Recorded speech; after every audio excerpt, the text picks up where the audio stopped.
Hi, this is Ryan Bush with Pacific Reiki in San Jose and Aptos. In this video, I wanted to share some keys to meditation that can make the whole process easier. First of all, it can help to have a kind of checklist we go through before we begin any meditation. For example, we can start by shaking off any tension that we might have. For example, we can shake all over, whether sitting down or standing up. And this is the kind of thing that various kinds of animals might do. For example, antelopes or deer, if they've had a narrow escape from some kind of predator, they'll shake all over to let go of any tension and stress they might have. And that can be very helpful for us as well when we're going to start a meditation. We can also check in with our body posture, whether we're sitting, standing, or lying. It can be helpful to have our back straight but not tense, and it can help to feel that our head is pulled slightly upwards as if by an invisible thread at the top of our crown, and tucking our chin very slightly to help energy travel smoothly up and down the spine. And once we've checked in with our body and let go of any tension, then we can put our hands together in what's sometimes called the prayer position and set our intention.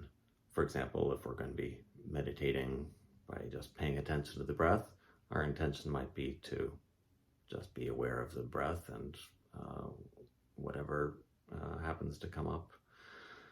And once we've set our intention, then we would begin the actual meditation. By the way, for any people who might have connotations to putting their hands together in prayer position, I talk in a separate video more about what prayer position means and ways that we can take it to a deeper symbolic level that doesn't involve the various preconceptions folks might have to that position from religion or spirituality. But once we're ready to begin the actual meditation, no matter what kind of meditation we're going to be doing, there are a number of things that can be helpful to keep in mind. One of them is that if thoughts come up, or images or emotions, or if we happen to notice a sound going on somewhere or something else distracting happens, it's okay when things come up. Thoughts aren't the enemy. We don't have to get upset if something distracts us, whether just momentarily or we notice our thoughts have been spinning on and on for minutes and we haven't been paying attention at all to what we're trying to focus on. If these kinds of things happen, it's okay. It happens to everyone. Even after many years of meditating, we can all get distracted. And that's one of the benefits of meditation, is getting practice returning to our focus gently with as much love and compassion for ourselves as we can muster. The more often we do that during meditation, the easier it is to do that in our daily lives and get ourselves back on track if we notice we're out of balance or off course. Another thing that can be helpful to keep in mind is to have the right kind of focus.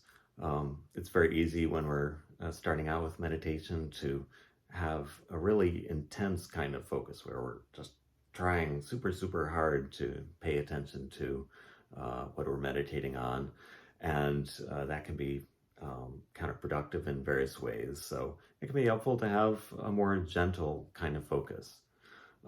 One way to go about doing that is to approach it as if we're doing it for the very first time. If we're paying attention to our breath, for example, we could approach it as if each breath is the very first breath we've ever taken in our entire lives, and that can help us to cultivate a kind of childlike sense of curiosity and wonder, and not just feel like we're doing something over and over again that we've done a billion times before. Another thing that can be helpful to keep in mind is that as the meditation teacher Osho said, we're not the doer, we're the watcher. So, in other words, when we're meditating, it's not something that we have to do and have a great deal of effort with. We can just watch what happens. For example, if we're paying attention to our breath, we might think of the breath as this door that swings open, swings closed, open and closed. Just having a tiny bit of detachment from it so that we're just watching what happens can help shift it from something that we're doing with a lot of intensity to just being with it in a very beautiful way. Another thing that can be helpful to keep in mind is that we can always add opposites whenever we need to. Of course, in our daily lives, we're familiar with many kinds of opposites like hot and cold. But when it comes to meditation, if we find ourselves out of balance in some way or another, there's always some kind of opposite we can add to bring ourselves back into more balance. For example, if we find ourselves being too relaxed or on the verge of falling asleep, then we can add more alertness to bring ourselves back into centeredness. But on the other hand, if we're too alert, if we're like hyper vigilant and using a lot of effort, then we could add more relaxation to bring us back into balance that way. So no matter what's happening, there's some kind of opposite that we can add to come back to center.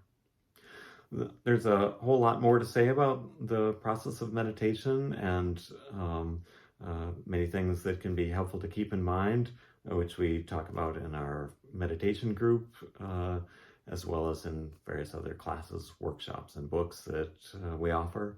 So if anyone has any thoughts or questions, or if there's any way I can help with your practice, please let me know.